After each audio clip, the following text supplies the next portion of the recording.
Halo guys, assalamualaikum warahmatullahi wabarakatuh. Terima kasih yang udah stay sama channel Yanti Sam Official guys. Semoga kalian sehat. Baik kabar kalian itu semuanya, gimana kabar kalian? Semoga sehat selalu dalam lindungan Allah guys ya. Guys, mendoakan semoga yang lagi sakit Allah sehatkan, teman kita yang masih kesulitan Allah mudahkan, teman kita yang masih berjuang di rumah majikan fighting ya guys ya. Teman kita yang masih dikejar-kejar debt kolektor, hutang piutang guys ya.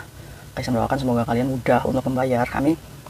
Dan diberikan keselamatan dalam bekerja ya guys ya. Artinya majikan masih memberikan kesempatan kamu bekerja di sini, setidaknya kalian masih memiliki penghasilan gitu ya guys ya. Ayo guys, ya ampun, berkah subuh ya guys ya. Kayak berharap semoga hari ini kita beruntung. Amin kayak Sam. Ya ampun. Guys, sekarang itu ya guys ya, tanggal tanggal 1 itu ada firework, tau nggak? Kembang api. Aduh, siapa nih yang mau nonton kembang api? Insya Allah kayak sama izin sama Yeye, boleh nggak ya lihat kembang api? Amin. Nanti kan kayak Sam itu bisa kasih lihat kalian gitu ya kembang apinya. Aduh, masya Allah. Di mana kayak Sam? Di TST ya guys ya, di situ di Victoria Harbour. Aduh, hari ini kita bahas apa? Kayak Sam, rambutnya habis ke salon ya? Ih, bagus nggak kayak? Ini kayak Sam itu biar kalian itu nggak bosan ngeliat mukanya kayak Sam. Bagus nggak? Masya Allah, kayak Sam itu tua-tua keladi. Nggak apa-apa ya guys ya, biar ada suasana baru. Kayak Sam ini sekarang mau cerita satu kasus di mana kasus ini sungguh sangat ruwet guys. Semoga kalian bisa ambil pelajaran dari kisah ini. Semoga kalian juga bisa berpikir ya guys ya, untuk hidup kalian di Hong Kong itu supaya yang pertama bisa menjaga diri sendiri supaya jangan banyak merepotkan orang lain. Yang ketiga, setidaknya kalian harus memiliki harga diri guys. Sumpah, ini kayak Tisam, kalau posisinya dibalik jadi mbaknya, Kaisam itu udah bener-bener sedih ya guys ya. Udah bener-bener ngerasa gelap pastinya. Dan udah ngerasa bener-bener saya ini harus minta tolong sama siapa gitu. Bener-bener ngerasa kayaknya nggak sanggup deh, swear. Aduh, apa sih Sam kasusnya? Yuk kita bahas, ya boy. Oke guys, jadi pekerja migran ini kemarin itu baru dinyatakan bebas sama polisi. Ini dikarenakan kasus tuduhan pencurian oleh majikannya. Kaisam, dia dituduh apa? Simple aja guys, dia ini dituduh mengambil barang yang sudah dibuang sama majikannya. Majikannya itu mempokingkan lagi. Kalian ingat kan kasus yang Kaisam itu kemarin bahas? Nah, dia ini kan waktu itu jadi tahanan luar. Dan hari ini itu keputusan sidangnya guys. Keputusan sidangnya, dan tadi itu kemarin itu di polisi Satin ya guys ya, di sana. Dan itu dinyatakan sudah bebas. Kata polisinya, ini uang jaminan kamu dan kamu bebas. Nah, sebelum dinyatakan bebas, ini kan polisi ini sudah ada report ke majikan pastinya bahwa Cece ini akan dibebaskan karena tidak terbukti atas tuduhan majikan. Pasti itu ada guys. Makanya sebelumnya ini ada drama di mana waktu dia tinggal di agensi, si Cece-nya juga masih dituduh katanya mencuri ATM-nya. Kan nggak masuk logika ya guys ya. Saat Cece-nya itu mengembalikan barang sampah yang sudah diberikan majikan, ini dikembalikan ke majikannya, dan itu kan di video. Saat di video, isi Cece-nya ini dibuka kan tasnya ya, kan di videoin semuanya. Dibuka tasnya, itu ada nyelip kartu ATM warna biru. Dan majikannya itu merasa itu ATM-nya. Mungkin nyampe rumah, dia ini pikiran kartu yang ada di tas Cece-nya itu kartu saya bukan ya. Akhirnya dia datang ke agensinya guys untuk melaporkan bahwa kartu ATM-nya dia hilang. Akhirnya si agensinya untungnya bijak nih. Punya buktinya nggak kalau misalkan Cece ini ngambil? Soalnya saya itu ada videonya. Terus si agensinya itu ngomong, ya udah kasih saya videonya, coba dilihat. Sebelumnya agensinya itu nanya dulu nih sama si mbaknya, kamu ngambil? Ada videonya loh, itu kartu ATM saya mem, kartu ATM BRI. Terus udah kayak gitu, pas dilihat videonya, ternyata bener guys. Pas dilihat jeli itu sama si agent, kan agentnya juga kan orang Indonesia ya, dia tahu ATM BRI itu kayak gimana. Akhirnya malu sendiri majikannya. Terus majikan itu ngomong, jangan kasih tahu Cece-nya katanya. Kayak menyebalkan ya guys ya, gondok kayak bisa.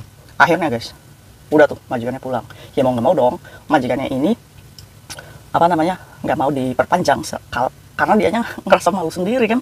Akhirnya guys, aduh kemarin ya guys ya, Kasem itu ketemu sama mbaknya, dan ternyata dari mbaknya ini benar-benar polos sih sebenarnya. Pantesan ini mbaknya ini ditipu ya guys ya. Pas pulang itu kan ada di Pegadaian ya, TST, antara TST dan Jordan. Ya bener-bener, kalau misalkan orang ya guys ya di posisi itu mungkin nggak percaya deh, alah itu pasti mbaknya yang gadekan. Tapi feelingnya kayak Sam itu, pantas kamu itu dimanfaatkan sama orang. Kamu lemar-lemar gitu guys mbaknya. Aduh, mbak Tapi kemarin itu, alhamdulillah kayak Tisam saya bebas. Kaisam itu ikut terenyuh ya guys ya.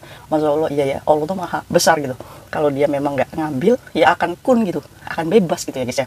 Ya udah, habis ini kamu ngomong ya sama agent, karena dia ini paspornya digade ya guys ya. Digade sama anak overstay yang bernama Dewi. Mbak Dewi, kamu inget nggak pernah gadein paspornya inisial N? N, E, titik. Ayo Mbak Dewi, mana sebelum Kaisam itu spill foto kamu? Kamu katanya, nih Kaisam marahin nih Dewi nih, overstay ya. Kamu ini katanya mau meminjamkan bank, berdalih-dalih meminjamkan bank. Kamu ambil paspornya si PMI ini, ternyata kamu gadekan ke Pak rentenir. Terus si Mbak PMI-nya ini suruh tanda tangan uang, terus kamu bilang uang 5.000 itu untuk proses bank supaya cair. Karena pekerja migran ini masih non ya guys ya, dikirainya hutang bank di Hong Kong itu pakai duit kayak di Indonesia gitu guys, bayar saksi ini. Kayak Sam ini nggak tahu ya guys ya, mana yang dipercaya. Tapi kalau melihat sikap mbaknya, wajar sekali kalau dia ini dimanfaatkan sama anak-anak luaran sana. Akhirnya si pekerja migran ini, ya udah, karena posisinya paspornya digade 5.000 ya guys ya, dan percuma juga nggak punya duit gitu guys. Uang jaminan cuma 100. Ya kayak Sam kemarin itu cuma kasih jajan aja ya guys ya. Terus akhirnya kayak Sam itu ngomong sama mbaknya, kamu ngomong sama agensi, ini kan tidak terbukti. Berarti kamu berhak mendapatkan uang termination sebesar 1 bulan gaji ya guys ya, 4.730. Sama kamu minta uang tiket, kamu minta tiket pesawat. Tiket pesawat, kamu kan punya foto paspormu. Itu bisa dibalikan tiket pesawat dulu. Terus setelah tiket pesawat ada, nggak apa-apa. Nanti kayak Tisam arahkan kamu untuk ke KJRI untuk bikin SPLP. Ini adalah surat perjalanan pengganti paspor yang hanya berlaku 6 bulan ya guys ya. Jadi ini surat SPLP dari KJRI itu bayarnya $70 ya guys ya. Tapi nggak bisa langsung jadi, enak aja. Kamu udah ngilangin dokumen negara, terus minta SPLP langsung dicap. Ya nggak bisa ya guys ya. On proses. Itu biasanya prosesnya 7 hari ya guys ya, sampai SPLP itu keluar dari KJRI. Nah maka dari itu, tiket pesawat yang harus dibeli, ini nggak boleh ngedadak. Karena apa? Karena posisinya, si pekerja migran ini, ya memang butuh proses untuk mendapatkan surat izin untuk lolos di bandara ya guys ya. Nah, kamu ngomong sama agensinya seperti itu. Iya kak. Setelah dia pulang, chat masuk, kak, tapi visa saya ini besok overstay. Aduh guys, pusing. Extend visa di imigrasi, ini dibutuhkan paspor asli. Iya kan? Nah bagaimana ini buat extendkan visa kalau paspornya ini nggak ada? Aduh, terus gimana kayak apakah bisa? Ya bisa aja. Dengan apa? Dengan jujur. Bikin surat kehilangan dulu yang pastinya ya ke polisi. Untuk bikin SPLP juga kalian butuh surat kehilangan polisi ya guys ya. Bikin surat kehilangan polisi, di print semua paspornya, datang ke imigrasi, bikin surat pernyataan ke imigrasi untuk extend visa dan menyatakan bahwa paspornya hilang. Nah dari situ apakah imigrasi itu memberikan extend visa? Iya pastinya, karena menyadari kemarin dia ini berkasus dengan polisi. Surat polisinya itu juga di print, semuanya di print sana. Bilang jujur sama imigrasi. Nah setelah dapat extend visa, ini baru bisa diberikan tiket pesawat. Aduh, ini kan momen ya, kita harus nulis diary ke imigrasi, kalau paspor saya hilang mohon diberikan izin tinggal beberapa hari untuk menunggu sampai penerbangan saya, dikarenakan saya harus mengurus surat ke Indonesian Consultant, iya kan? Bisa nggak pakai bahasa Inggrisnya? Gampang, kamu ketik dulu bahasa Indonesia, terus kamu Google Translatein aja, tinggal nyontek aja, terus tanda tangan kamu, bayar ya extend visa, yang pastinya 230. Duitnya dari mana? Nah ya ini guys, punya duit nggak? Ya mau nggak mau minta sama agennya. Karena apa? Karena posisinya pekerja migran ini punya uang termination kan. Nah, kalau misalkan dia ini harus bayar cicilan 1 kali lagi ke agennya, otomatis masih ada sisa dong. Masa agennya mau nahan? Ya agennya nggak mau rugi kak, soalnya dia ikut tinggal di boardingnya. Ya makanya nih, Kaisam itu melalui video ini juga menegur para agen-agen, kalau misalkan kamu berbisnis, itu adanya rugi juga guys. Jadi kalau misalkan kamu bisnis pengennya untung terus, ya nggak bisa gitu ya. Dan termasuknya, ini juga nggak ngerugiin kamu banget gitu. Cuma ngerepotin sih iya. Nah, akhirnya guys, ya udah kita tunggu besok ya. Agennya itu gimana? Nah, menurut si pekerja migrannya, katanya, majikannya, ini nggak mau memberikan tiket pesawat kalau nggak ada paspornya. Aduh, apakah bisa kayak Tisam?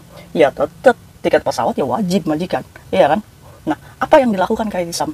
Apakah mbaknya ini harus dilaporkan polisi lagi karena memang majikannya itu pengen ngelaporin polisi lagi. Urusannya apa gitu ya guys ya? Kan yang menghilangkan dokumen negaranya kan pekerjanya migran sendiri ini. Terus majikannya hubungannya apa mau ngelaporin polisi karena mbaknya nggak punya paspor dan menuntut tiket pesawat. Terus kayak gimana cara nuntutnya? Pergi ke KJRI, bilang kalau misalkan, Pak, majikan saya nggak mau belikan tiket pesawat, saya nggak punya paspor. Terus saya pengen bikin SPLP. Udah Pak, nggak apa-apa, saya gagal di Hong Kong, saya pengen pulang aja ke Indonesia. KJRI pasti akan bantu laporkan ke labor ya guys ya. Atau setidaknya ada staf KJRI yang akan menegur agennya untuk menyelesaikan masalah ini. Apakah bisa kak si mbaknya ini dilaporkan polisi gara-gara paspornya nggak ada terus minta uang tiket?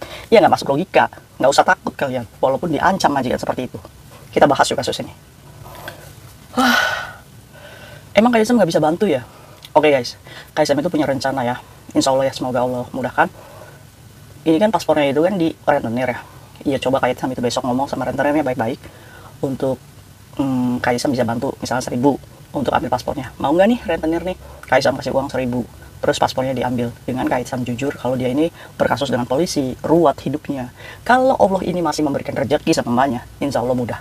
Ya tapi Kaisam itu nggak janji ya guys ya, karena kemampuannya Kaisam itu cuma segitu gitu untuk memberikan rentenir. Ya kita coba ya besok. Ini tuh udah pagi guys, ini udah 5:30 ya. Nanti coba Kaisam itu ngomong dulu sama rentenirnya baik-baik. Tapi kalau misalkan rentenirnya itu memiliki harga diri, enak aja kayak Tisam. Masa ngasih saya cuma 1.000? Nggak mau, udah mendingan saya buang aja paspornya.